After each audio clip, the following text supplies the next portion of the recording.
திண்டுக்கல் மேட்ராஸ் காப்பட்டியில் அமைந்துள்ள காளியம்மன் கோவிலில் வைகாசி பெருந்திருவிழா நடைபெற்றது.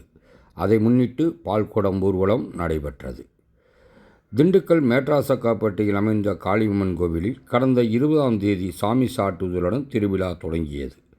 அதைத் தொடர்ந்து 27ஆம் தேதி இன்று மேளதாளங்கள் முழங்க பக்தர்கள் மலையடிவாரம் அருகே சென்று அங்கிருந்து நூற்றுக்கணக்கான பக்தர்கள் பால்குடம் எடுத்து Kottaikulam road, main road, sub collector office road வழியாக காளியம்மன் கோவிலை வந்தடைந்தனர்.